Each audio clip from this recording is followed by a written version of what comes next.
Wait, get ready. Let us go within and find there the Christ light burning within your own heart. The Master said, "Lo, I am with you always." And it is the truth. And to go within and find that peace, that presence of the divine that is ever burning within you.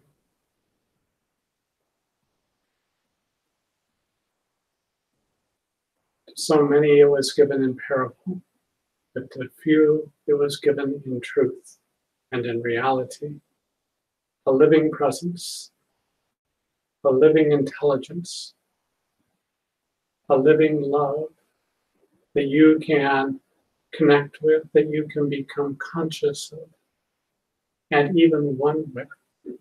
It is a tremendous, tremendous promise, and one that has been given to us since the beginning of time.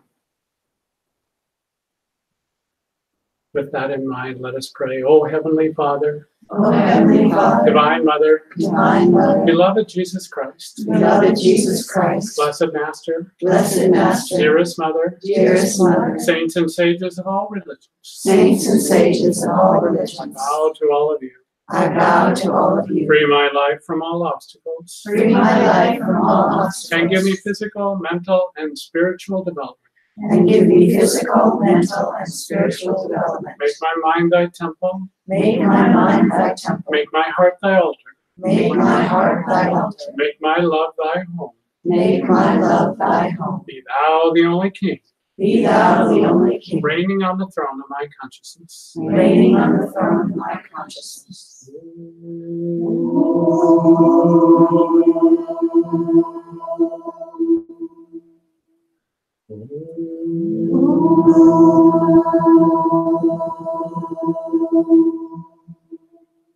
Peace, bliss, amen.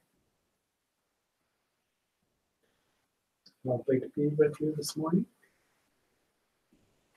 See all these bright, shining faces.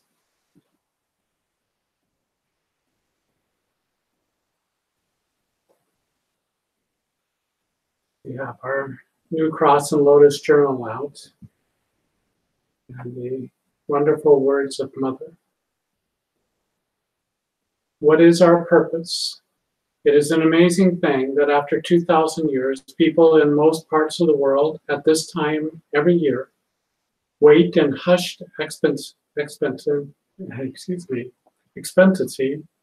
to celebrate the anniversary of the birth of Christ's child.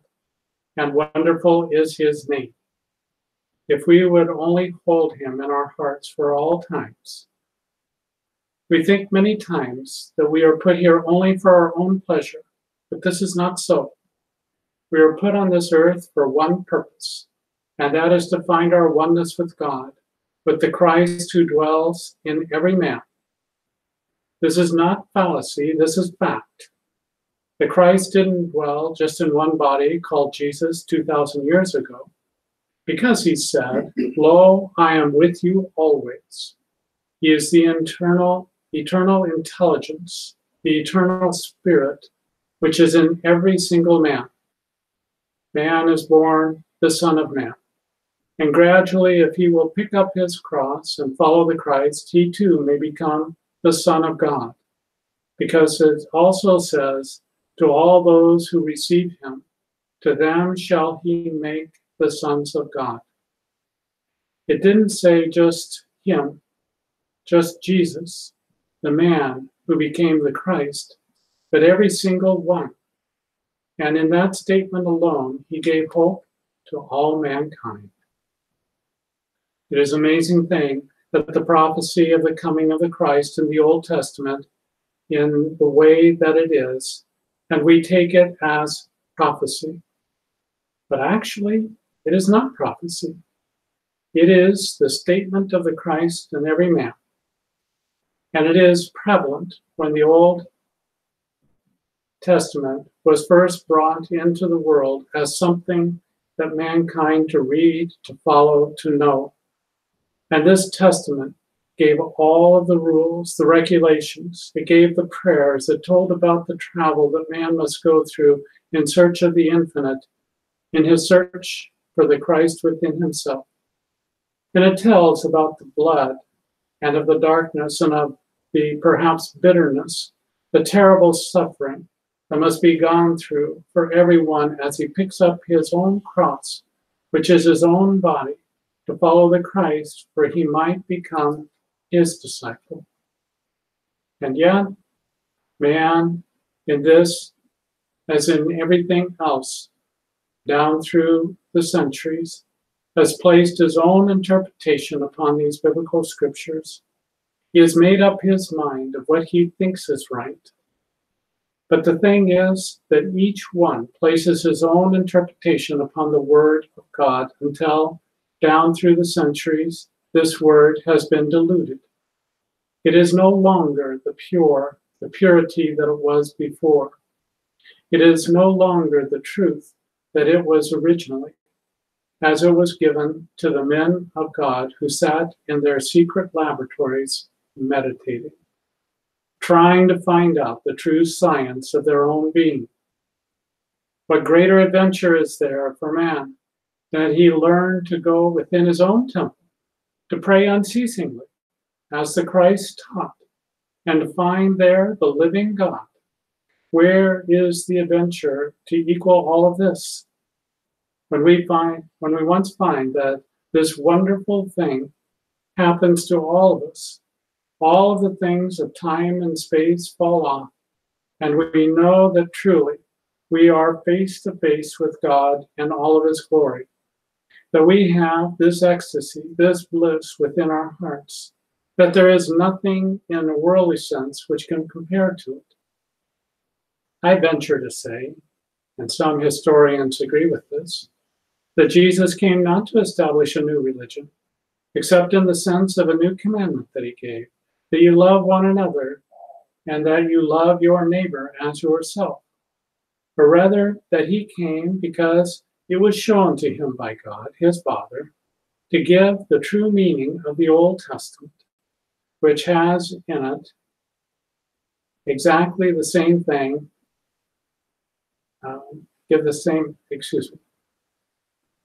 that he came because it had been shown to him by God his Father, to give him the true meaning of the Old Testament, which has in it exactly the same thing, the same tenets, the same inspiration, and the same instruction as the New Testament.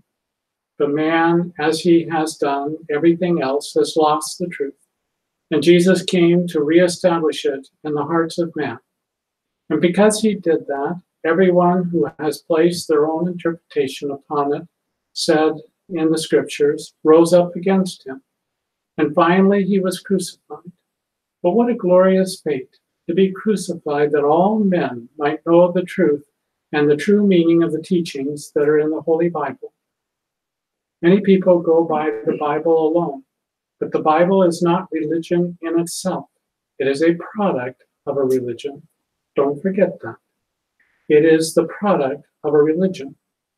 It is not written by this man called Christ, but it was written by those who were with him, who saw him, who experienced in spirit the things that he taught them. He came to teach them to go inside of themselves, because Christ said, the kingdom of heaven is not outside, but is to be found within. There is where you will find the Christ consciousness. He said it. It is the Father's good pleasure to give to you all of the good things of his kingdom. And we think too much in terms of cars or fur coats, of houses, of all the outer gifts. Not that there are not too the part of the Father's kingdom. But he was speaking of the precious jewels of spirit, of peace, of calmness, of bliss, of understanding, of compassion, of sympathy, of service, of divine love to every single man and woman and child on this earth.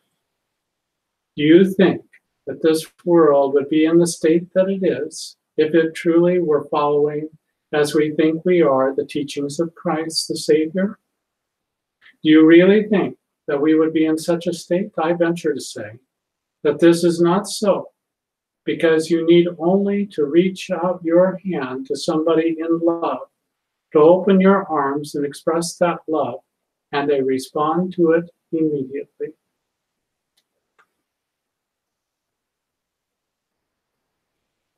These words are tremendous because they direct our mind. They direct our mind to a universal Christ. When the Master came onto this earth, he was given many prophecies, as it's talked about here. But his mother said they are actually statements, not prophecies. Because the eternal Christ is always inside of him, as it is always inside of you.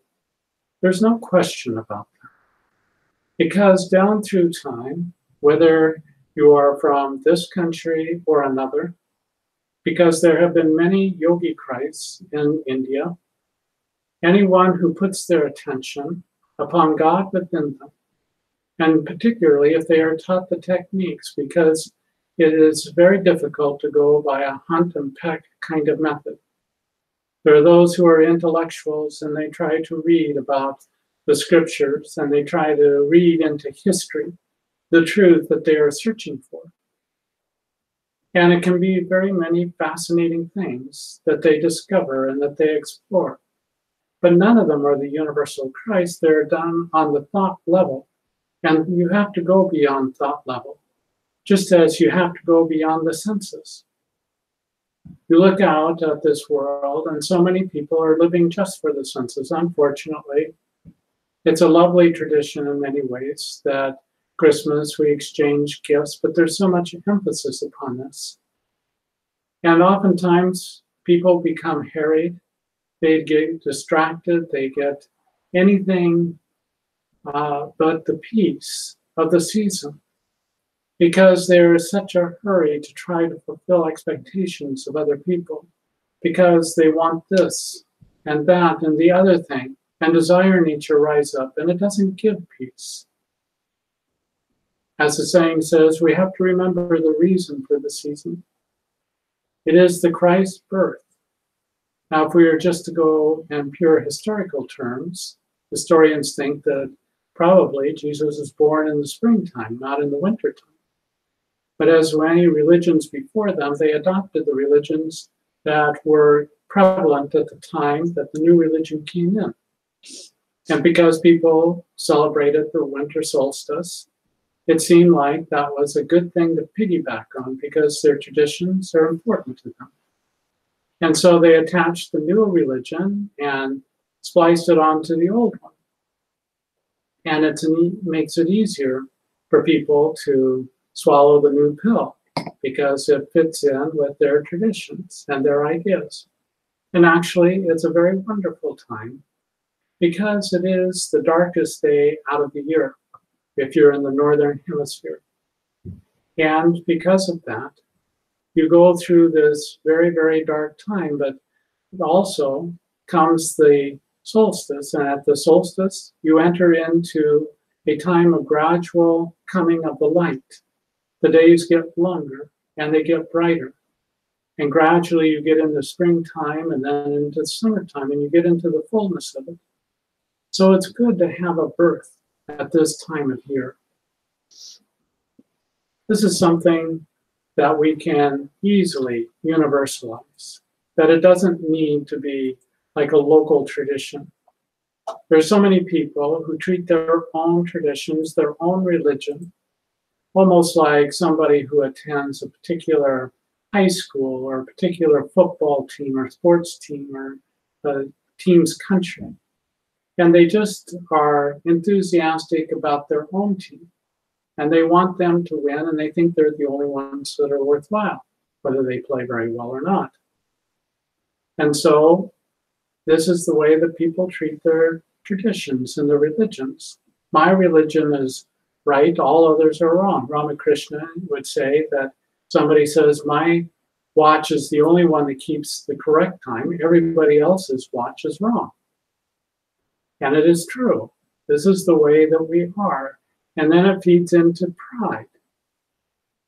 And then you get into the materialism of religion and the money that is made and the buildings that are built. And there's just so much that gets devolved into a human kind of a thing instead of making it spiritual. Master used to have a spiritual Christmas and then he had a social Christmas. And on spiritual Christmas, everyone meditated for 6 or 8 hours.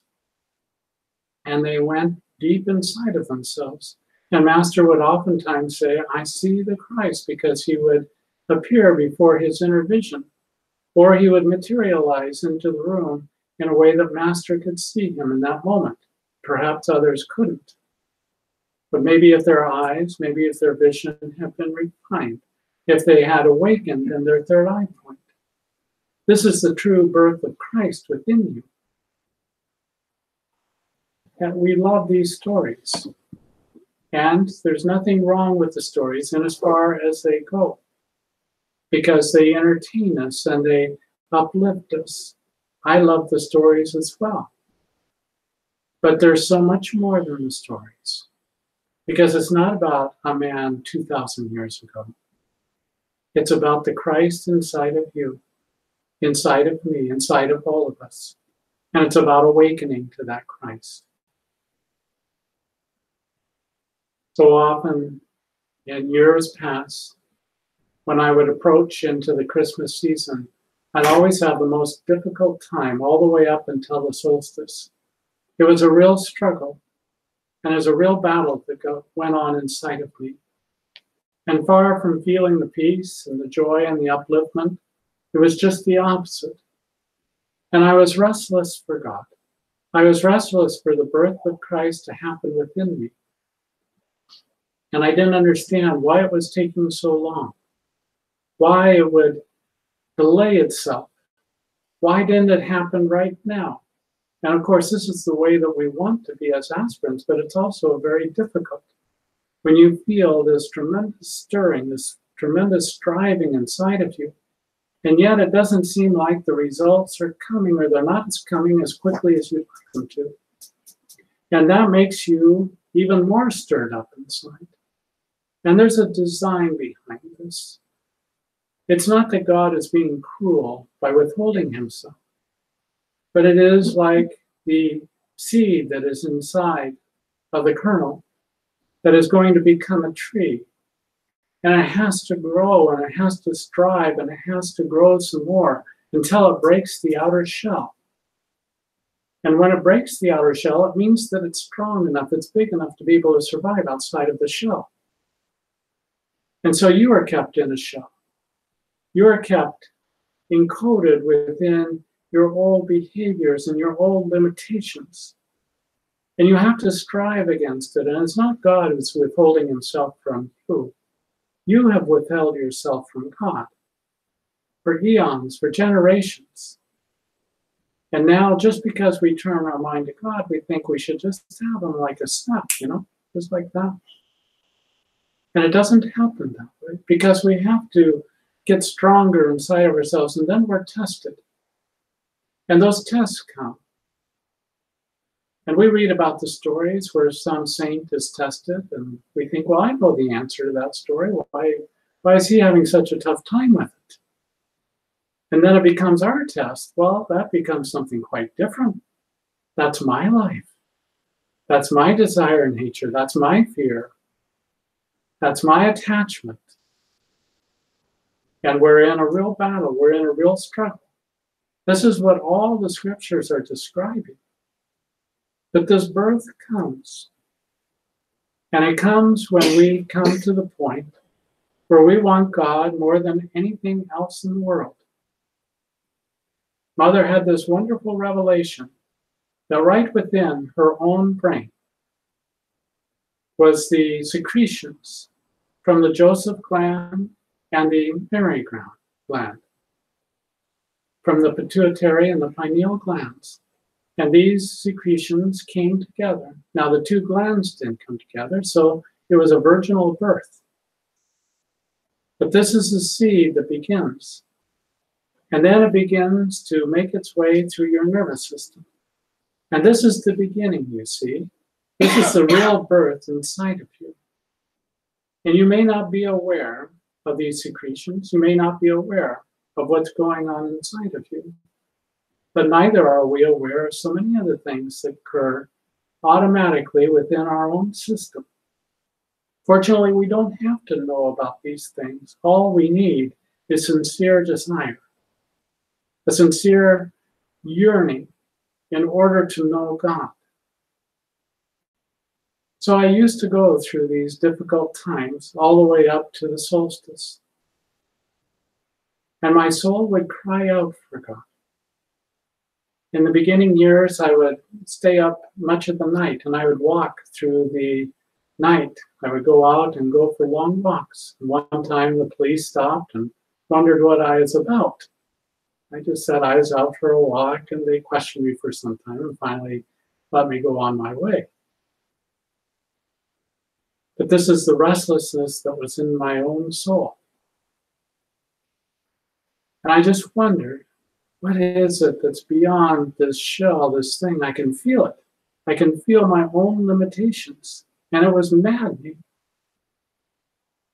I knew that there must be some truth. How did I know that? It is because God inspired it inside of me. He awakened it within me. He made me think on that. And he actually made me unhappy with this world. I didn't see any purpose in it. I didn't see why I should enter into this world. And until I met Mother, I really didn't want to.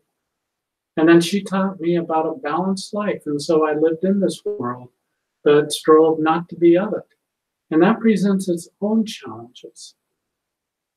We think in our minds that perhaps if we could just retire to a cave sometime, oh my goodness, wouldn't that be easier?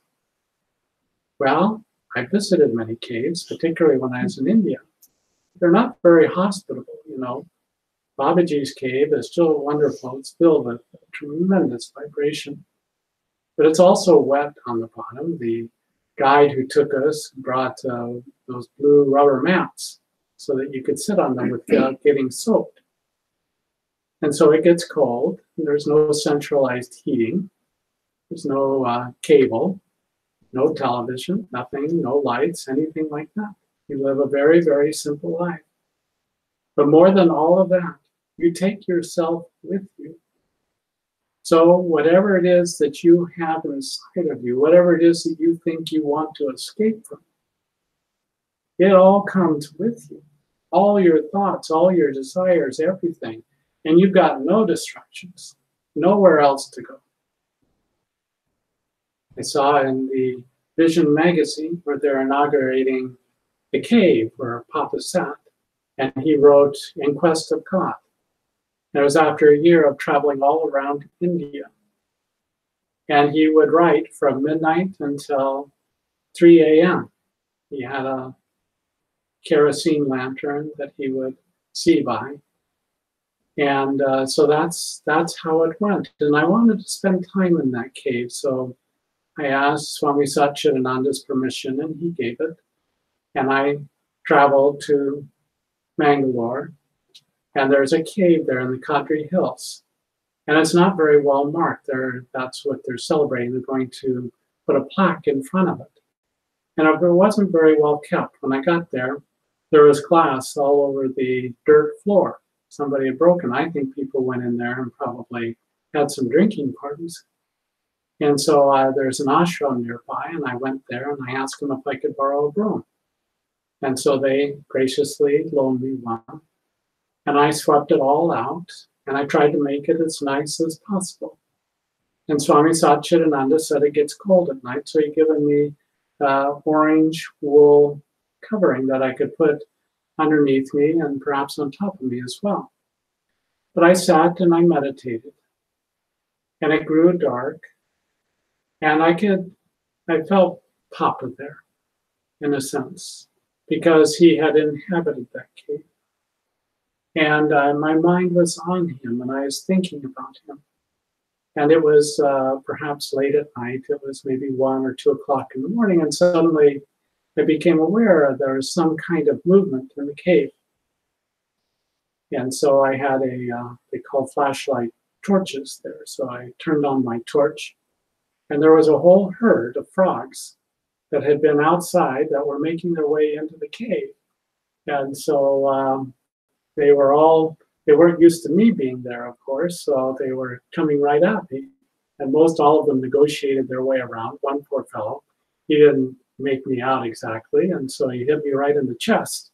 He fell down on the ground, and then he recovered from being stunned, and he made his way on around. And it was a wonderful experience to spend some days there. But during the daytime, there was some kind of yogi, or he looked like perhaps he was a swami or yogi. He showed up, and he'd smoke his little beady cigarettes all day, and everybody who came by, he carried on long conversations with them. So I moved myself further and further back into the cave, trying to find some peace there. And what it showed is that you just can't retire from this world. That if you even go into a cave someplace, that the world tends to follow you. And all the problems of the world along with it. So we live in our lives. We're householder yogis. We live in the comforts of our home. And we make a life for ourselves. And many times we decide to have families and children and jobs and all the rest of it. And so we live this balancing act where we're in the world, but we're not of the world. And yet we want God with everything in our hearts, everything in our thoughts. But we have to do this balancing act. And there are so many years where God had awakened this Kundalini force inside of me. And that I worked full time, and I volunteered and did other kinds of projects as well as raising a family. And it wasn't easy, because God would lift me up. As I was reading to you this morning, sometimes I get lost in words because the bliss of God just so overwhelms me. And suddenly my eyes aren't very focused, and I lose my place on the page. And I apologize for that. Mother taught to have balance in all things, and that I should be able to just carry on without that kind of distraction. And God oftentimes, because of the life that He's given me now, I don't have to balance so many things of this world along with the internal life that He gives me. But He gave me the grace to be able to do that, not always perfectly. I would never ever say that. But somehow He gave me the grace to be able to do all of this balancing act, to have things in this world and perform those functions, and to be with Him and to have these currents and these powers and this intelligence streaming through you, flowing through you. And it lifts you up into bliss. And then sometimes it's painful and sometimes it's difficult. So it feels like you're thrust back down, and then up you go again. But through all of this, the birth of the Christ is taking place right inside of you. It's the most marvelous thing that we can imagine.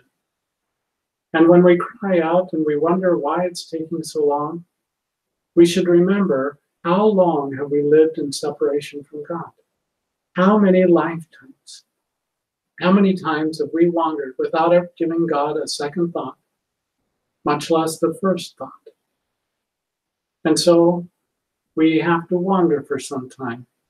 I saw a joke one time where Mrs. Moses had pulled over to the side, and she is asking some wandering fellow that he says, "My husband's been lost for these last 40 years. Could you give us some directions?" He refuses to ask.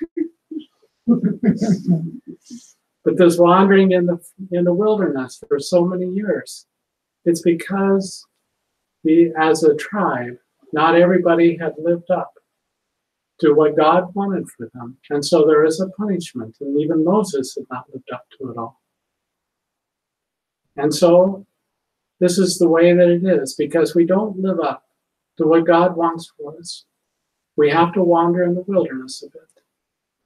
But this is only a delay, and it only increases our desire if we are sincere, if we really want what we want. The Christ was a new being in that sense. You know, in the Old Testament, when the Messiah was to come, he was to be another king like David, perhaps like Moses. But even David and Moses weren't perfect. But the Christ brought a new paradigm, the perfect essence of God within man, the perfect expression of God in this world through a human vehicle. Now you can look at it from a human standpoint and say, well, this is an avatar. This is a descent of divinity into flesh. But you know, it's interesting, all the different ways that we try to sow separation between ourselves and God. And religion does it from the very beginning. The realized master comes into this earth. And the followers immediately say, he's the only one. They've already done that with master. They started as soon as he passed. He's the last guru. He's the only one.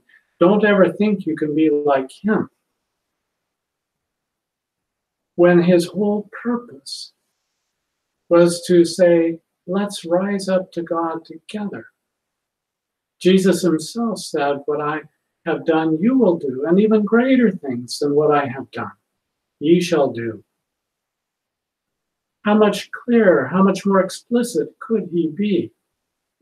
Because if we were to do what he did, we would have to be in the same state of God union, of God consciousness. There is much made down in the Mother Center where a group of nuns answer the phones. And they give advice and they tell people what's true and not true. And they think of themselves as channeling master in a sense. Not that he's taken over their brains, but that they're attuning themselves with him and feeling him. And that's a wonderful practice to do. But really, if you were to say that your advice, that what you say, that what you think is equal to master's, then you have to attain the same state of consciousness master had. The two have to go together. You can't have it both ways. And so it's a travesty, really, that already that separation has been insinuated in between the master and those that he seeks to raise up to his level. Now, we always see our guru as being special. We always see them as having achieved something extraordinary. I think that that's true. You go the world over. If you go to an ashram, it's Papa and Mataji and Swamiji, and that's wonderful. There's nothing wrong with that. Until it comes to, it's my guru and not yours. That nobody else could achieve what they achieved, that nobody else could become what they could become. And don't you think as a disciple that you can do it? This goes against the very intention that a God-realized being comes. I think Mother is so tremendous, and I never could think that I could be what she was, because what she was really extraordinary, and that's true. But in spirit, we can become as she was, one with God.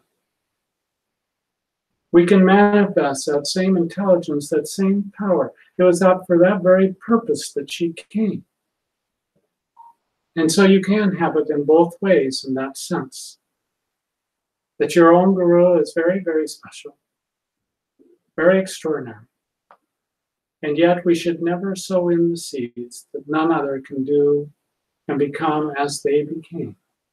As Master said, you can't have Yogananda consciousness. You can only have your own God consciousness. And then he added, besides, I killed that fellow long ago, that Yogananda fellow. And it's not that you die in the sense that you're obliterated, that there's nothing left, that there's no one home. Rather, you have been reborn in God consciousness. And you feel that you are such a different individual. You come from a different place inside of you. Your inspiration comes from a constant flow of God consciousness. As Mother said, she had a pipeline directly to God. Now, she wasn't just being egotistical or arrogant. She wasn't saying, I'm the only one who can do that. But she was stating a truth about herself. Even as Master had a pipeline to God, even as Papa had a pipeline to God. And so can you. So can you. And maybe you have it at times, and maybe at other times you don't, but you know the difference. You know when it's God who's picking you up. Sometimes people say, oh, God told me to do this, and I saw a blackbird fly this direction, so is God telling me not to do a certain thing? And you roll your eyes a little bit, because it's not the same thing. It's not a human speculation as to what God is prompting you, God is showing you to do. It comes very distinctly that this is coming from someplace much higher than you or from the world. You know, people start out on projects and they'll say, well, you know, I had this difficulty and that difficulty. I think that was God telling me not to do this. I can't think of one noble, virtuous, good thing to do in this world that you will not have obstacles. They will absolutely come, and oftentimes, the higher, the better, the purer the goal, the more the obstacles. So it's ridiculous to think that just because you're having obstacles, that that's somehow God telling you not to do a certain thing. You have to pay the price.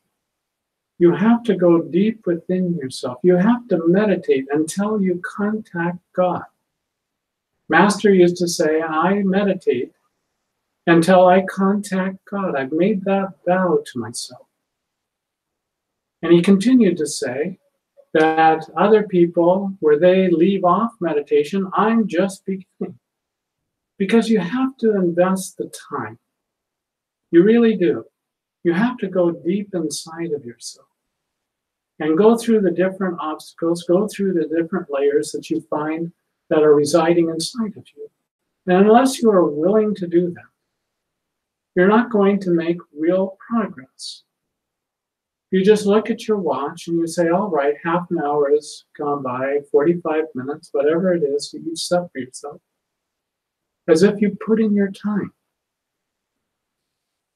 And if you put in enough time, you'll get the gold watch at the end. That's not it at all. You're missing the boat. There is a real living consciousness that is attainable. It is the greatest adventure you can possibly imagine. So do not sell yourself short. Now, Mother, for many, many years, was not able to have those deep meditations because of the demands on her. And she thought, perhaps, how can I have God realization? And as she would say later, her primary ways of approaching God was as a bhakti, that is, love and devotion, and through karma, through service to her family and to those that God brought to her. And these were her primary ways of approaching God, and they're very legitimate ways. But even then, God took her to the point where she could set aside this world. She went to, first she and her husband traveled around the country. And for 11 days, she was in Nirvikalpa Samadhi. And she said, as is typical of many couples, that her father Hamilton was her oppositional force. And she was having these revelations from God, and her eyes were closed as they were driving, and she's going, I'm seeing the history of creation from its very inception. And he said, we paid all this money to do this vacation, and all you're doing is having your eyes closed. Why don't you just enjoy the trip? And then one time the Kundalini force was burning inside of her. And she asked him if he would just go and get her some aspirin and perhaps some ice. They were staying at a motel, and he went across the street and he bought them both breakfast and brought them back, and he didn't get any aspirin and he didn't get her any juice that she was asking for. And he sat down and he was totally satisfied with himself, and she was burning up like a match. And this is the way that it is. Sometimes you run into those that you would hope would have understanding. And for some reason, God has them play that opposing force. They're like the thief, the bad thief on the cross. And they're mocking the Christ. And they aren't thinking of going higher. Now, you would think that a devotee of God, such as Father Hamilton, would have more understanding, but this is the way God uses people in your life. And he uses them to test you sometimes. And that's where it's very useful. Mother used to laugh when she talked about it. Maybe she didn't laugh at the time. But she knew that God was using her husband in this way, and that he had to be that oppositional force. And when you depersonalize things, it's a tremendous boon. Because we think, why is this person doing this to me? Why are they acting this way? And when you think to yourself, what is God doing through this person? Why is he acting through this person in this way? What does he have for me? You see, and the intention shifts from the other person to God and your relationship with him and what God is trying to do with you. Now, this doesn't make you a doormat. There may still be times when you stand up for yourself.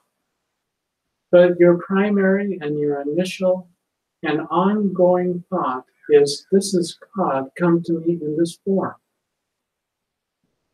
And he's teaching me something. He's helping me to purify my own consciousness. Why am I having a reaction to that? I might react to this person, but not that person. And why is that? What is it inside of me? And then you go for the lesson.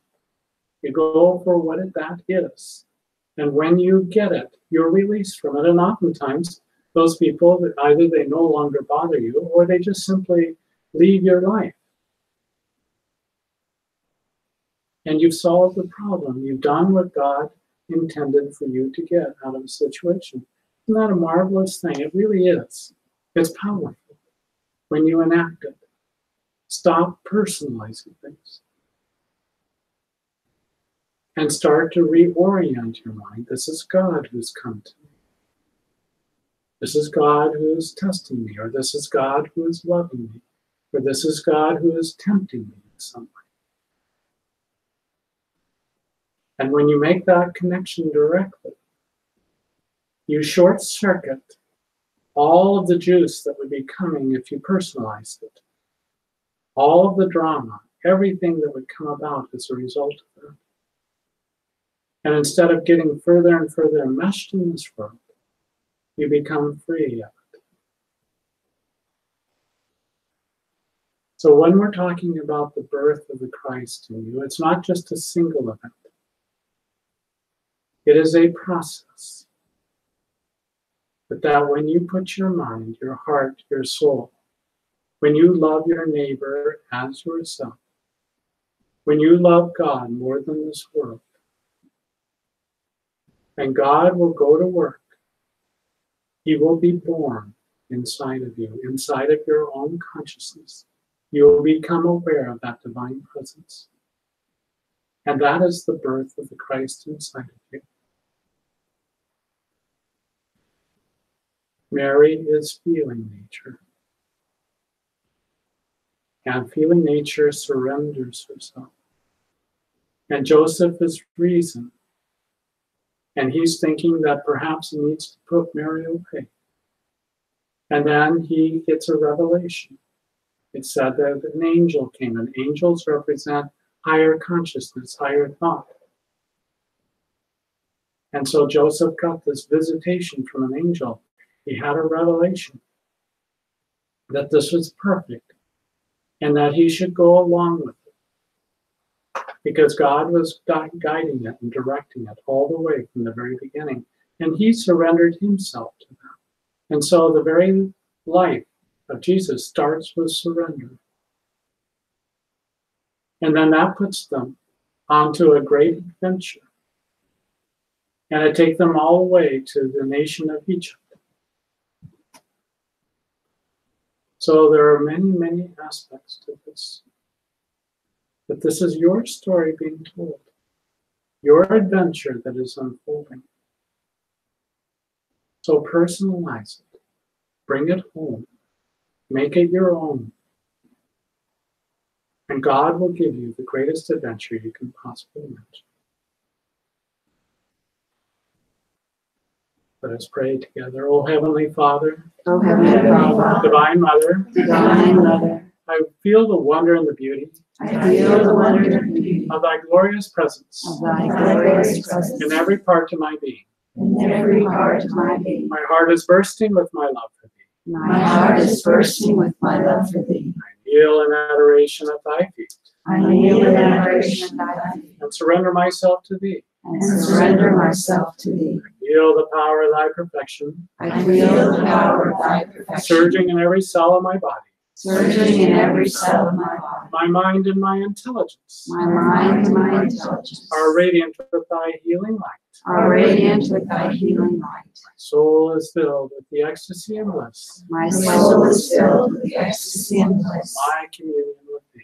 of my communion with thee. I and my Father are one. I and my Father are one. Blessed Spirit, I am he. Blessed Spirit, I am he.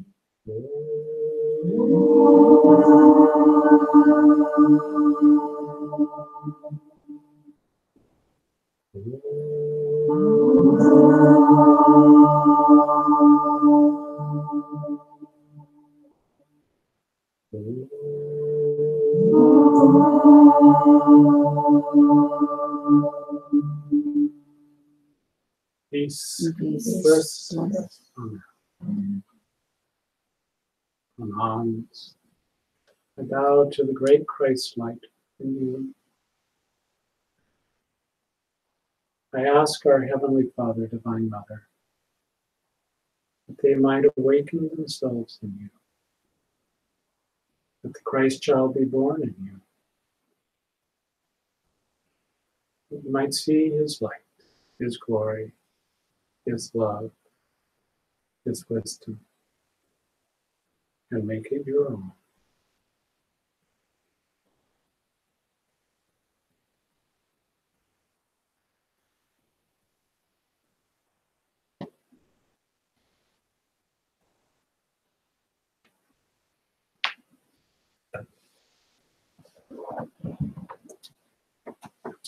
Let us sit quietly for a few minutes.